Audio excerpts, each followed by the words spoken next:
fais petite suite par rapport aux dernières vidéos que j'ai postées sur Instagram et Facebook au sujet de bien choisir votre coach.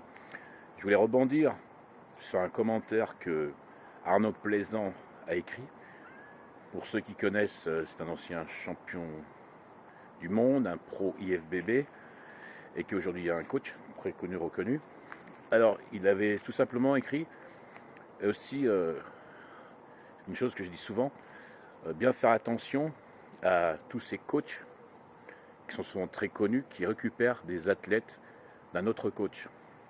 Alors, pour résumer, pour faire simple, je connais, je sais très bien comment ça s'est passé, j'ai la même situation.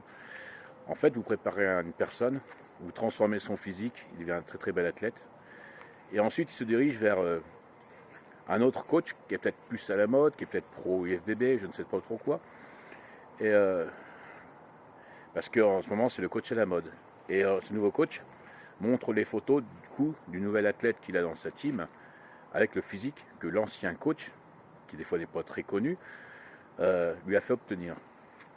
Alors moi, le conseil que je donnerais à tout le monde, c'est d'ailleurs ce que je fais moi-même, quand je regarde justement les photos des athlètes d'un coach, c'est toujours aller voir le avant-après. Moi, comme vous avez pu voir sur mes publications, quand je mets une photo de quelqu'un, je mets souvent, voire quasiment tout le temps, le avant et le après. Il m'arrive des fois de pas mettre le après, le avant, pardon, parce que j'ai déjà mis la photo, juste quelques publications plus bas. Mais je ne mets quasiment jamais une photo sans le avant-après.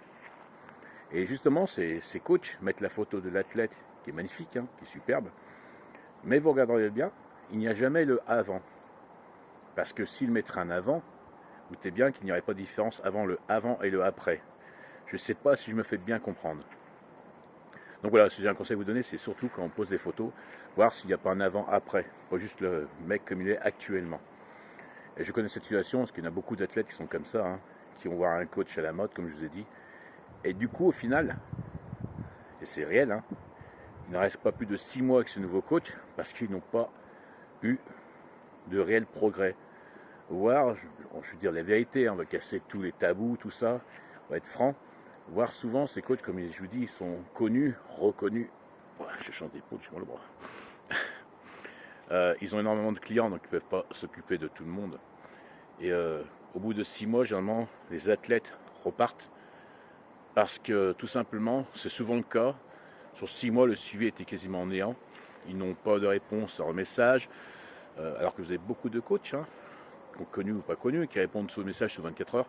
Et d'autres, il faut attendre 2, 3, 4 semaines pour qu'ils répondent au message. Des fois, ils ne répondent pas du tout. Et souvent, pendant 6 mois, souvent ils prennent 6 mois de coaching. La diète n'évolue pas du tout, donc c'est un truc inadmissible. L'entraînement, en fait, on n'a jamais de réponse aux questions, donc l'entraînement ne change pas.